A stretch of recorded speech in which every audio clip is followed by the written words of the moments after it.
Hello student, I am Sanjay sir आपके इस platform Arvinda Avon educational institute पर।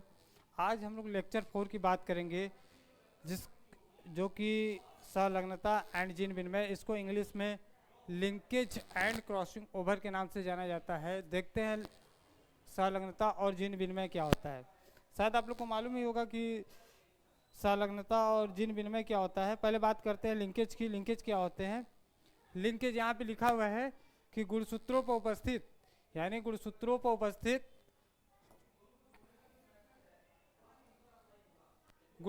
उपस्थित अनेक ऐसे जीन होते हैं जो कभी भी पृथक नहीं होते। तो क्रोमोसोम की बात करते हैं। क्रोमोसोम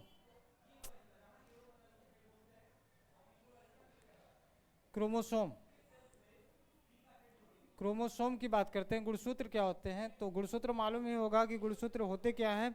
गुणसूत्र वो होते हैं जो न्यूक्लियस के अंदर पाए जाते हैं। न्यूक्लियस अभी बहुत पहले क्लास में हमने समझा रखा था कि गुणसूत्र क्या होते हैं।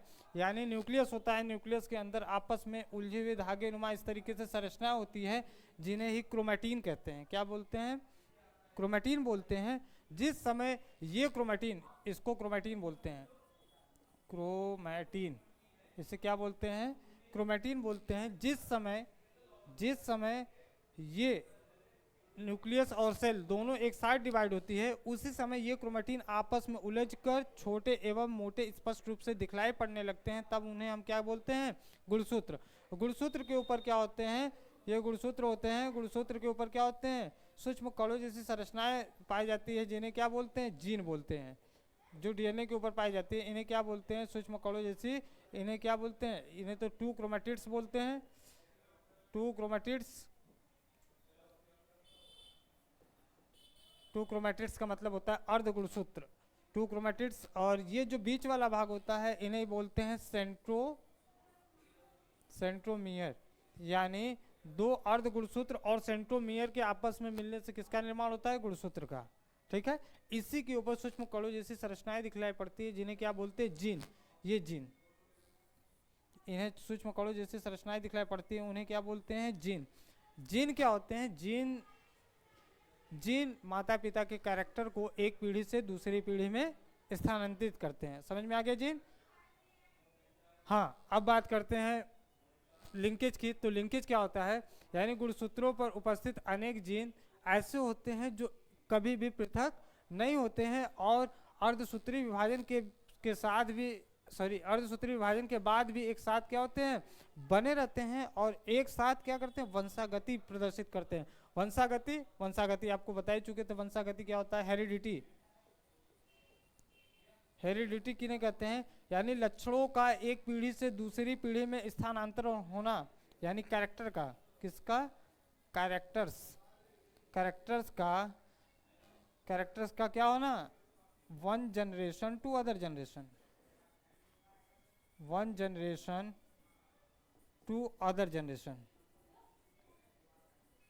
यानी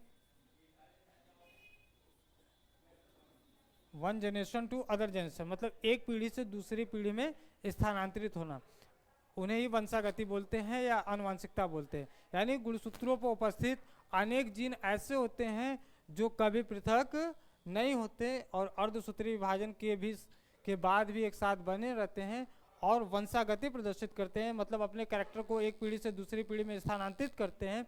इस दशा को ही क्या बोलते हैं? लिंकेज बोलते हैं। ठीक है। यानी गुणसूत्रों पर उपस्थित अनेक जीन ऐसे होते हैं जो कभी पृथक नहीं होते और अर्धसूत्री विभाजन के बाद भी एक साथ बने होते हैं और अगली पीढ़ी में वंशागति प्रदर्शित करते हैं। ऐसी दशा को क्या बोलते हैं? लिंकेज बोलते हैं। ठीक। अब लिंकेज शब्द का प्रयोग यहाँ पे देखिएगा। लिंकेज शब्द का प्रयोग किसने किया था? सन 1903 ईस्वी में सटन एवं बोवेरी ने किया था। किसने किया था?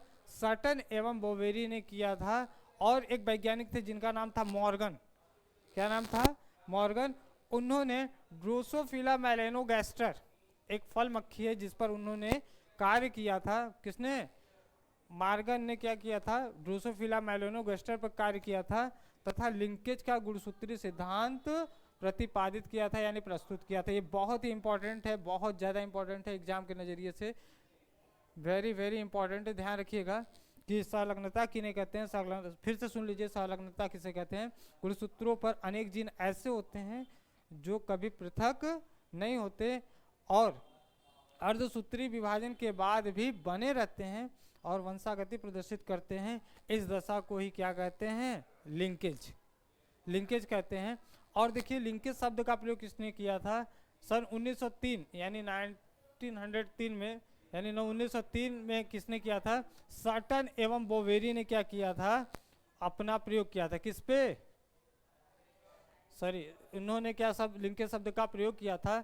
लेकिन एक वैज्ञानिक थे जिनका क्या नाम था, जिनका नाम था मॉर्गन, उन्होंने क्या किया था, ड्रोसोफिला मेलेनोगैस्टर, फल मक्खी का नाम है, किसका नाम है, फल मक्खी, फल मक्खी, फल मक्खी, इसी पर उन्होंने क्या किया था, अपना प्रयोग किया था। और उन्होंने ही बताया था, लिंकेज का गुणसूत्री सिद्धांत प्रस्तुत भी किया था। ठीक है, अब देखते हैं कौन कौन से मक्खियों को लिया था, इस पे हम लोग अभी देख लेते हैं। देखिए अगर देखा जाए तो कौन कौन से फल मक्खी थे।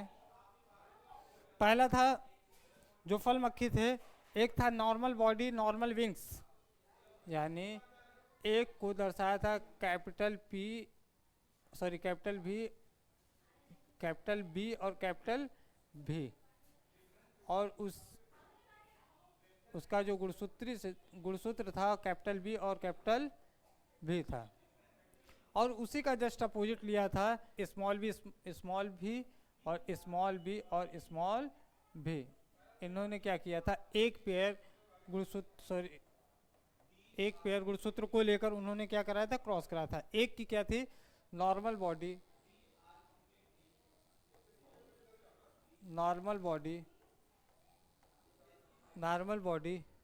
नॉर्मल विंग्स,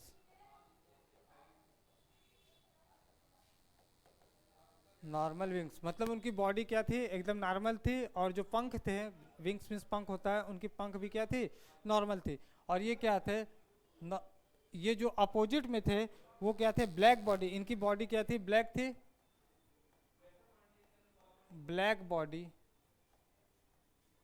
ब्लैक बॉडी और वेस्टिजियल विंग्स, अवशेषी पंख की तरह थे, जो एकदम पंख पूरी तरीके से कंप्लीट नहीं होते हैं। तो उन्होंने क्या किया था कि इनको लेकर एक साथ क्या कराया था, क्रॉस कराया था। तो देखिए मेंडल के नियम में आप लोगों ने देखते हैं कि क्रॉसिंग कैसे होती है, सेम उसी तरीके से क्रॉस कराइएगा। यहाँ से इन दोनों में से एक कैरेक्टर यहाँ आएगा, यानी कैपिटल बी और कैपिटल भी, ये इधर आएगा, और इधर से भी एक कैरेक्टर क्या होगा, इधर आएगा, स्मॉल बी और स्मॉल भी। किस जनरेशन में, यानी प्रेजेंस ऑफ F1 जनरेशन।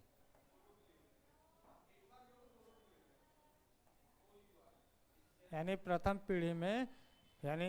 पीढ़ी में वो जो भी लक्षण आए थे वह न पूरी तरीके से क्या थे, नॉर्मल बॉडी नॉर्मल विंग्स थे, ना ही ब्लैक बॉडी और वेस्टिजियल विंग्स थे, बल्कि क्या थे, नॉर्मल बॉडी नॉर्मल विंग्स मान लेते हैं, नॉर्मल बॉडी और नॉर्मल विंग्स। ठीक है, इतना समझ में आया। अब देखिए क्या करते हैं कि इसका टेस्ट क्रॉस कराते हैं। टेस्ट क्रॉस कराने से पहले इसको क्या करते हैं, इसके कितने कैरेक्टर बनेंगे, 4। ध्यान से देखिए, सब समझ में आ जाएगा, 4। देखिए इसको एक बार लिखिएगा, कैपिटल बी और कैपिटल भी, ये हो गया इसका। अब देखिए स्मॉल बी और स्मॉल भी, ठीक। फिर इसको लिखिएगा एक के साथ इसके साथ ऐसे कर दीजिए तिरछे में, यानी इसका इसके साथ, इसका इसके साथ, यानी कैपिटल बी और स्मॉल भी, और स्मॉल बी और कैपिटल भी, स्मॉल बी और कैपिटल भी। अब ये जो कैरेक्टर आए हैं उसका क्या कराते हैं, हम सेल्फ क्रॉस कराते हैं, यानी इसका हम लोग इसी का F1 जनरेशन में सेल्फ क्रॉस कराएंगे, किसके साथ, एकदम सेल्फ मतलब इसका टेस्ट क्रॉस करा देंगे, यानी कैपिटल बी और स्मॉल भी, कैपिटल बी और स्मॉल भी। ध्यान से देखिएगा क्या किए हैं कि नॉर्मल बॉडी नॉर्मल विंग्स को लेकर के ब्लैक बॉडी और वेस्टिजियल विंग्स के साथ क्या कराए हैं, F1 जनरेशन में, सॉरी क्रॉस कराए हैं। क्रॉस कराने के बाद F1 जनरेशन में क्या आया था, नॉर्मल बॉडी नॉर्मल विंग्स आए थे। अब उसका हम क्या कर देते हैं और इसका देखते हैं कितने लक्षण बनते हैं। इसका एक बार ये हो गया, एक बार ये हो गया, एक बार इसका इसके साथ हो गया, एक बार इसका इसके साथ हो गया। ठीक है, अब इसका हम क्या कर देते हैं, टेस्ट क्रॉस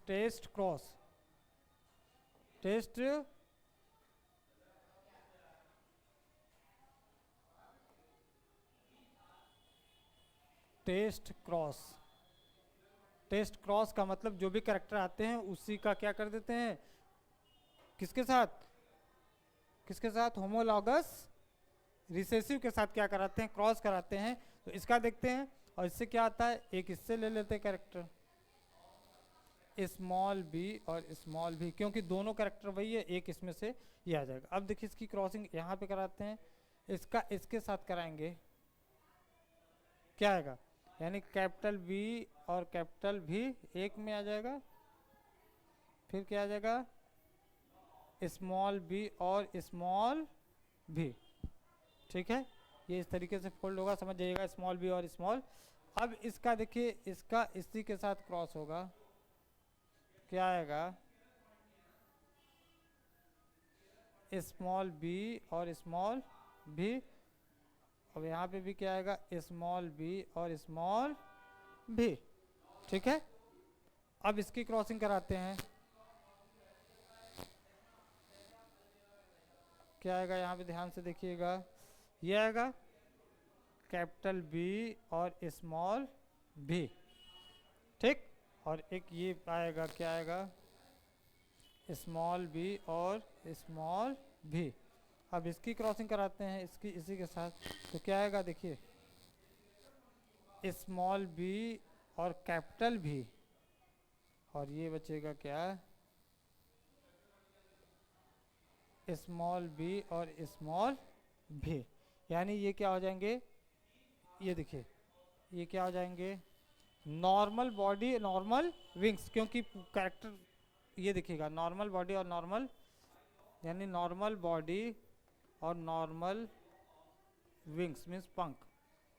ठीक है, और ये क्या हो जाएगा, ब्लैक बॉडी और वेस्टिजियल विंग्स मीन्स पंख। ठीक, और ये क्या हो जाएंगे, ये देखिए कैपिटल बी और कैपिटल भी हो जाएंगे। तो नॉर्मल बॉडी, ये बॉडी क्या है, नॉर्मल बॉडी वेस्टिजियल विंग्स। क्यों, क्योंकि ये कैरेक्टर ये स्मॉल वाला देखिए, ये बॉडी क्या है, नॉर्मल है, और ये क्या है, पंख वेस्टिजियल है। यहाँ पे भी देखिए ये ब्लैक बॉडी है और वेस्टिजियल विंग्स है। यहाँ पे देखिए कैपिटल बी क्या है, यहाँ पे कैपिटल बी क्या है, नॉर्मल बॉडी और नॉर्मल विंग्स, ये नॉर्मल विंग्स है, कैपिटल भी रहेगा तो स्मॉल भी रहेगा तो वेस्टिजियल। अब यहाँ पे देखते हैं, यहाँ पे क्या हो जाएगा, यानी ब्लैक बॉडी और नॉर्मल विंग्स। क्यों, क्योंकि कैपिटल क्या होता है, हमेशा डोमिनेंट होता है, यानी क्या हो जाएगा, ब्लैक बॉडी और नॉर्मल विंग्स। ठीक है, देखते हैं कितना परसेंट बनता है। इसको उन्होंने बताया था कि 46%, यानी 46% ये बना था। ठीक है, 46% क्या बना था, normal body normal wings, normal body और नॉर्मल 46% क्या बना था, 46 नॉर्मल बॉडी नॉर्मल विंग्स, और 37% क्या बना था, black body vestigial wings. Black body यहाँ पे देखिएगा, यहाँ कैपिटल बी और कैपिटल भी है, तो नॉर्मल बॉडी नॉर्मल विंग्स और स्मॉल बी और small B, black body vestigial wings, ये कितना 37% बना। और देखिए ये देखिए ये जो नॉर्मल बॉडी वेस्टिजियल विंग्स है वो 8% बनेंगे। क्या बनेंगे, 8% ये होंगे, क्या हो जाएंगे, नॉर्मल बॉडी वेस्टिजियल विंग्स और नॉर्मल बॉडी वेस्टिजियल विंग्स, और ये जो ब्लैक बॉडी नॉर्मल विंग्स है वो 9% ये क्या हो जाएंगे, ये हो जाएंगे। समझ नोट कर लीजिएगा, जहाँ नहीं समझ में आएगा वो पूछ लीजिएगा। और ये दोनों क्या होते हैं,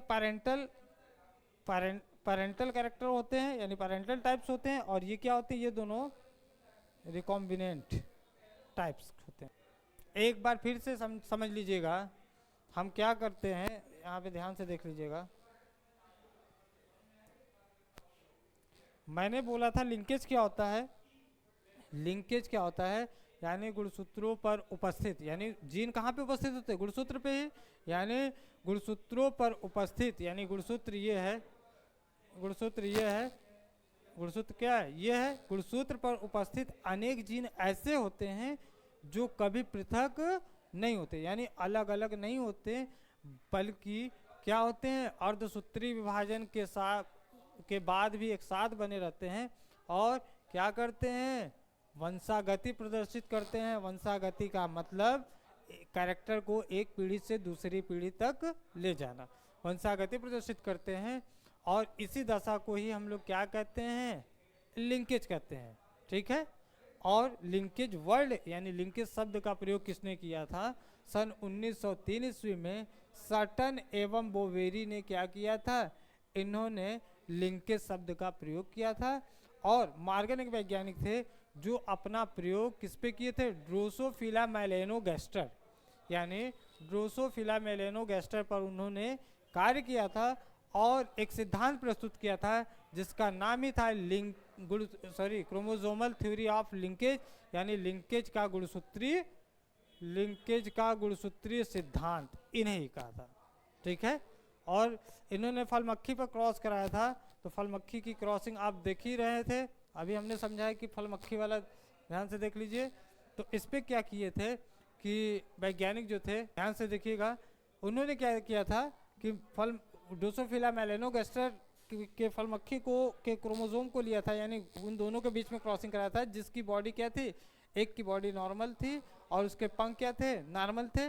और एक क्या था, एक की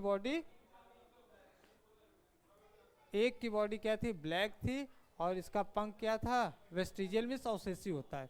इन दोनों के बीच में क्रॉस कराए थे, तो एक कैरेक्टर यहाँ से आएंगे, एक कैरेक्टर इधर से, दोनों कैरेक्टर मिलते हैं तो बनता क्या है, नॉर्मल बॉडी नॉर्मल विंग्स। क्यों, क्योंकि ये हमेशा क्या होता है, ये क्या है, होमोजाइगस डोमिनेंट है, ये क्या है, होमोजाइगस रिसेसिव है।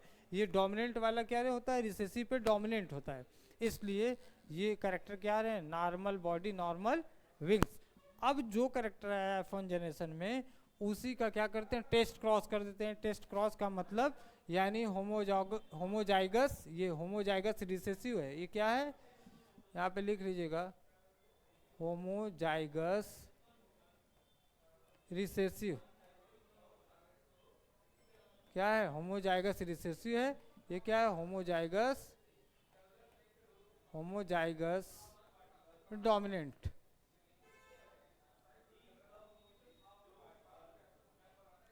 होमोजाइगस ये डोमिनेंट, ठीक है। ये इसीलिए क्या होता है, जो होमोजाइगस डोमिनेंट होते हैं वो रिसेसिव पे हमेशा के लिए डोमिनेंट होते हैं। तो जो आता है F1 जनरेशन में, उसी का होमोजाइगस रिसेसिव के संग टेस्ट क्रॉस में क्या करते हैं, क्रॉसिंग कराते हैं, क्रॉस कराते हैं। तो इनसे 4 कैरेक्टर बनेंगे, B कैपिटल B, फिर स्मॉल b कैपिटल B, फिर कैपिटल B और स्मॉल b, और स्मॉल b और कैपिटल B। और इधर देखिएगा, इन दोनों कैरेक्टर सेम है, एक नीचे आ जाएगा कैरेक्टर, और इन चारों के साथ क्या कराएंगे, क्रॉसिंग करा देंगे, जो रिजल्ट होगा वो सामने आ जाएगा। इसलिए मार्गन को इसीलिए क्या कहा जाता है, लिंकेज का गुणसूत्रीय सिद्धांत, यानी क्रोमोसोमल थ्योरी ऑफ लिंकेज। अब देखते हैं टाइप्स ऑफ लिंकेज, क्या देखते हैं, टाइप्स ऑफ लिंकेज। लिंकेज के टाइप्स देखते हैं, लिंकेज कितने प्रकार के होते हैं, लिंकेज के प्रकार, लिंकेज कितने प्रकार के होते हैं। लिंकेज मेनली 2 टाइप्स के होते हैं, एक को कहते हैं कंप्लीट लिंकेज यानी पूर्ण लिंकेज, और दूसरे को क्या बोलते हैं, इनकम्प्लीट लिंकेज। क्या बोलते हैं, एक को बोलते हैं कंप्लीट लिंकेज और दूसरे को, यानी ये कितने टाइप्स के होते हैं, देयर आर 2 टाइप्स। क्या होते हैं, 2 टाइप्स के होते हैं। एक होता है कंप्लीट लिंकेज और दूसरा क्या होता है, इनकम्प्लीट लिंकेज। तो कंप्लीट लिंकेज क्या होता है, ध्यान से सुनिएगा, यहाँ पे दिया भी हुआ है कि जब गुणसूत्र पर उपस्थित लिंकेज जिन अर्धसूत्री विभाजन यानी मियोसिस डिवीजन के समय अलग नहीं होती। फिर वही चीज़ है, यानी जब गुणसूत्र पर उपस्थित लिंकेज जिन मियोसिस डिवीजन के बाद भी क्या होती है, अलग नहीं होती, और इससे अगली पीढ़ी में पेरेंटल कैरेक्टर को क्या करती है, पेरेंटल कैरेक्टर यानी माता पिता के कैरेक्टर को क्या करती है, ले जाती है। यानी अगली पीढ़ी में पैतृक प्रकार के ही लक्षण मिलते हैं, उन्हें ही क्या बोलते हैं, पूर्ण लिंकेज यानी कंप्लीट लिंकेज उन्हें कहते हैं। यानी जब एक गुणसूत्र पर उपस्थित लिंकेज जीन मियोसिस डिवीजन के बाद भी अलग नहीं होती और अगली पीढ़ी में पैतृक प्रकार के ही पेरेंटल टाइप्स के ही कैरेक्टर को क्या करती है, दर्शाती है, या वही लक्षण मिलते हैं। इस प्रक्रिया को ही क्या बोलते हैं, कंप्लीट लिंकेज। ठीक है, आ गया समझ में। अरे वही चीज, वही परिभाषा है, जब वही गुणसूत्र पर अनेक जीन ऐसे उपस्थित होते हैं जो अर्धसूत्री विभाजन के बाद भी नहीं अलग होते। वही चीज यहाँ पे भी है कि गुणसूत्र पर उपस्थित जीन अर्धसूत्री विभाजन के समय भी क्या होते हैं, अलग नहीं होते, और ये अगली पीढ़ी में कैरेक्टर को क्या करते हैं, दर्शाते हैं, या अगली पीढ़ी में कैरेक्टर उनकी क्या होते हैं, लक्षण मिलते हैं। इस प्रकार के लिंकेज को ही क्या बोलते हैं, कंप्लीट लिंकेज। ठीक है, दूसरी की बात करते हैं इनकम्प्लीट लिंकेज की। इनकम्प्लीट लिंकेज क्या होते हैं, यानी देखिए ध्यान सुनिएगा, जब समजात गुणसूत्र के बीच, यानी होमोलॉगस गुणसूत्र क्या होते हैं, होमोलॉगस गुणसूत्र मेंडल वाले में जाइएगा तो देखिएगा कैपिटल टी होता है। ठीक है, कैपिटल टी ये क्या है, होमोलॉगस क्रोमोसोम है। ये क्या है, स्मॉल टी ये भी होमोलॉगस है, लेकिन ये डोमिनेंट है और ये क्या है, रिसेसिव है। बस अंतर यही है। तो यानी जब समजात गुणसूत्रों के बीच क्रॉसिंग ओवर की क्रिया होती है, ठीक है, यानी जब समजात गुणसूत्रों के बीच क्रॉसिंग ओवर की क्रिया हो जाती है तो अगली पीढ़ी में संतानों के पैतृक लक्षण और रिकॉम्बिनेंट यानी पैरेंटल कैरेक्टर, यानी यहाँ से देखिएगा पैरेंटल टाइप्स और रिकॉम्बिनेंट टाइप्स लक्षण दोनों एक साथ उत्पन्न होते हैं। इस प्रक्रिया को ही क्या बोलते हैं, इनकम्प्लीट लिंकेज। ठीक है, समझ में आ गया। यानी जब होमोलॉगस क्रोमोसोम के बीच क्रॉसिंग ओवर की क्रिया होती है, मान लीजिए दोनों होमोलॉगस क्रोमोसोम के बीच क्या होगी, क्रॉसिंग ओवर की क्रिया होगी, तो अगली पीढ़ी में संतानों में ही क्या होते हैं, पैरेंटल कैरेक्टर और रिकॉम्बिनेंट कैरेक्टर दोनों के लक्षण उत्पन्न होते हैं। इसी प्रक्रिया को ही क्या बोलते हैं, इनकम्प्लीट लिंकेज। ठीक है, अब बात करते हैं क्रॉसिंग ओवर की। क्या करते हैं, ये तो समझ में आ गया लिंकेज। लिंकेज क्या होता है, लिंकेज क्या होता है, लिंकेज क्या होता है, बताइए। लिंकेज याद आ रहा है, यानी गुणसूत्रों पर उपस्थित अनेक जीन ऐसे होते हैं जो कभी पृथक नहीं होते और अर्धसूत्री विभाजन के साथ भी अर्धसूत्री विभाजन के बाद भी एक साथ बने होते हैं और वंशागति प्रदर्शित करते हैं। इस दशा को ही क्या बोलते हैं, लिंकेज बोलते हैं। क्या बोलते हैं, इस दशा को ही लिंकेज बोलते हैं। ठीक है, हाँ, लिंकेज शब्द का प्रयोग किसने किया था, लिंकेज शब्द का प्रयोग सटन एवं बोवेरी ने सन 1903 ईस्वी में किया था, और मॉर्गन ने क्या किया था, अपना प्रयोग ड्रोसोफिला मेलेनोगैस्टर पर अपना प्रयोग किया था। किस पे, ड्रोसोफिला मेलेनोगैस्टर, ध्यान रखिएगा, ड्रोसोफिला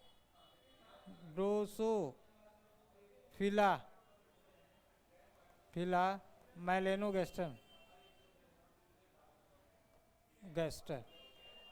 ये से बोलते हैं हिंदी में फल मक्खी। फल मक्खी, ये फल मक्खी का नाम है ड्रोसोफिला मेलेनोगैस्टर। ठीक है, बात करते हैं किसका, क्रॉसिंग ओवर का। क्रॉसिंग ओवर क्या होते हैं, चलिए अब बात करते हैं crossing over. Crossing over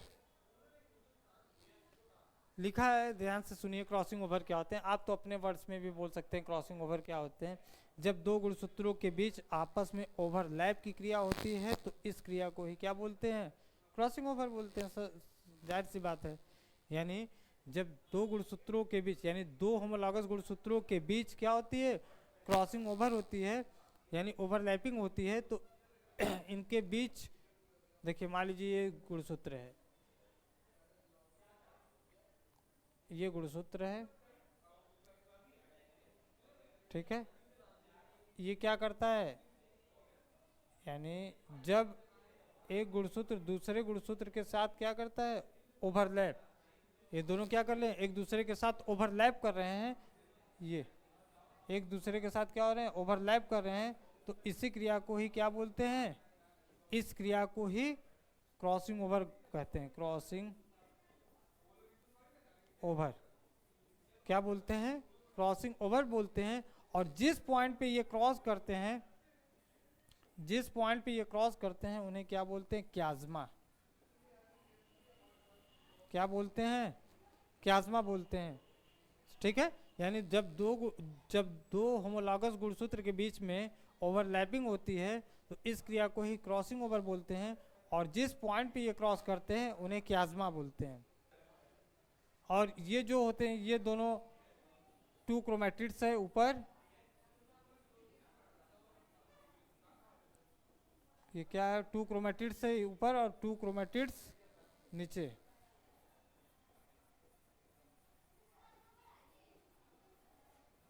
to chromatids इधर है और बीच वाला जो भाग होता है वो क्या होता है, सेंट्रोमियर।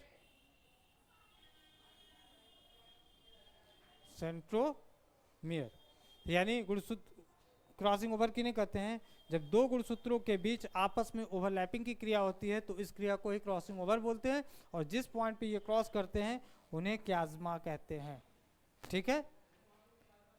यहाँ पे देखिए, ये दो गुणसूत्र अलग अलग हैं, ये दोनों क्या करते हैं, यहाँ पे ओवरलैप कर रहे हैं, यहाँ पे क्या कर रहे हैं, ओवरलैप कर रहे हैं, ओवरलैप कर रहे हैं। इसी क्रिया को ही क्या बोलते हैं, crossing over. Okay, crossing over की प्रोसेस मालूम हो गई। यानी जब दो गुणसूत्रों के बीच में ओवरलैपिंग होती है तो इस क्रिया को ही क्रॉसिंग ओवर कहते हैं। और जिस पॉइंट पे ये क्रॉस करते हैं उन्हें ही क्याज्मा कहते हैं। और ये जो गुणसूत्र का फॉर्मेशन होता है, दो अर्ध गुणसूत्र और एक सेंट्रोमियल के आपस में मिलने से ही होता है। अब बात करते हैं टाइप्स ऑफ, किसकी बात करते हैं, टाइप्स ऑफ क्रॉसिंग ओवर। बात करते हैं next page, types of crossing over. Types of crossing over, types of crossing over. Crossing over, crossing over समझ में आ गया। अब इसके टाइप्स को देखते हैं, कितने टाइप्स के क्रॉसिंग ओवर होते हैं। देयर आर 3 टाइप्स, यानी 3 प्रकार के होते हैं। 3 टाइप्स लिख देते हैं, 3 टाइप्स के होते हैं। कौन कौन से होते हैं, एक पहला होता है single crossing over. Single crossing over क्या होता है, सिंगल क्रॉसिंग ओवर,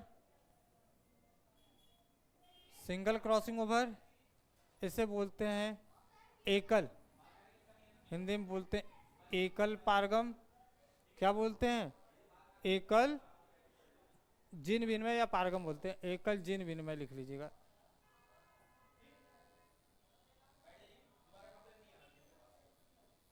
एकल जिन विनिमय यानी सिंगल क्रॉसिंग ओवर। और दूसरा क्या होता है, double, DOUBLE, double crossing over. इसे क्या बोलते हैं, द्विपारगम। क्या बोलते हैं, द्विपारगम या द्विजिन विनिमय, द्विजिन विनिमय।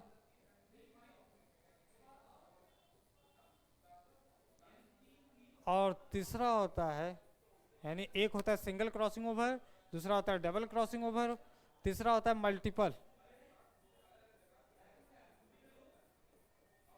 Multiple crossing, multiple crossing over. Multiple का मतलब होता है बहुपारगम या बहुजीन विनिमय, यानी बहुत ज्यादा।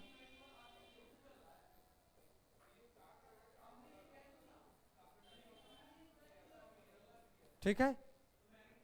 अब सिंगल क्रॉसिंग ओवर किन्हें कहते हैं, ध्यान रखिएगा। सिंगल क्रॉसिंग ओवर, जब क्रॉसिंग ओवर के समय क्या होता है, जब जब क्रॉसिंग ओवर के समय गुणसूत्रों की पूरी लंबाई में, जब क्रॉसिंग ओवर के समय गुणसूत्रों की पूरी लंबाई में केवल एक स्थान पर क्याज्मा बनता है। केवल कितने, केवल एक स्थान, यहाँ पे देखिएगा, कहाँ पे, देखिए यहाँ पे केवल कितने स्थान पे बन रहा है क्रॉस, एक ही जगह क्रॉस कर रहा है ना। तो एक जगह जब क्रॉस करता है तो उन्हें ही क्या बोलते हैं, सिंगल क्रॉसिंग ओवर।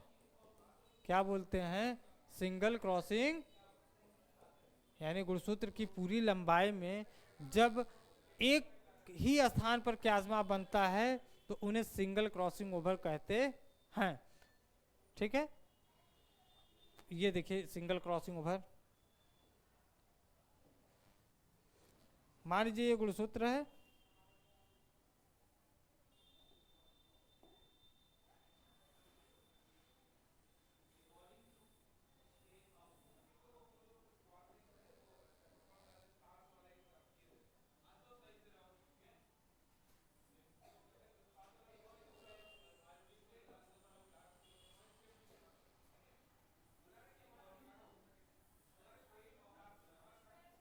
ये क्या करता है कि जब ये क्रॉस करता है,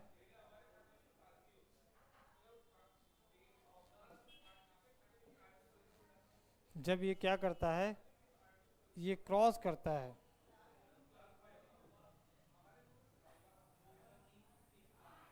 क्या करता है, जब ये क्या करता है,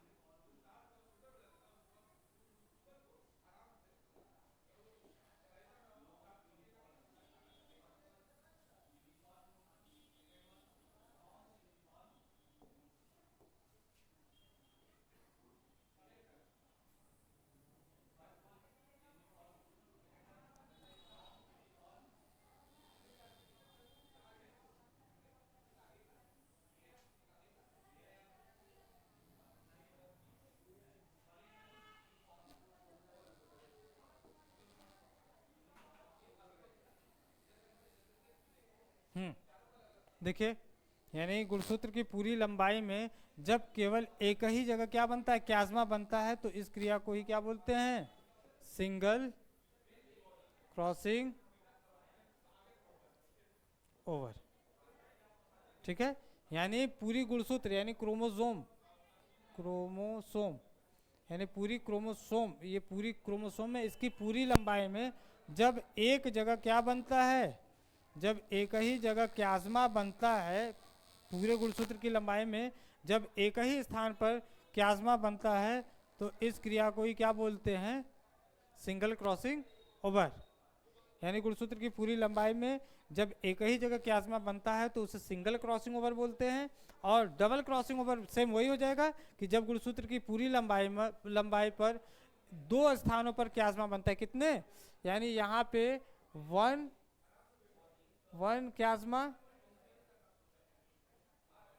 क्याज्मा इन क्रोमोसोम,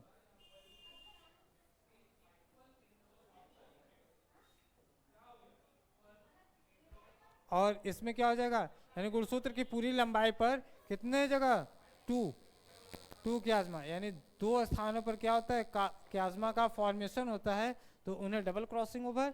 जब गुणसूत्र की पूरी लंबाई में दो से अधिक स्थानों पर, यानी दो से अधिक, यानी 3 हो जाए, 4 हो जाए, 3 4 5, यानी गुणसूत्र की पूरी लंबाई में जब दो से अधिक स्थानों पर किसका निर्माण होता है, क्याज्मा का क्या होता है, फॉर्मेशन होता है, तो इस क्रिया को ही बोलते हैं single, sorry, multiple crossing over.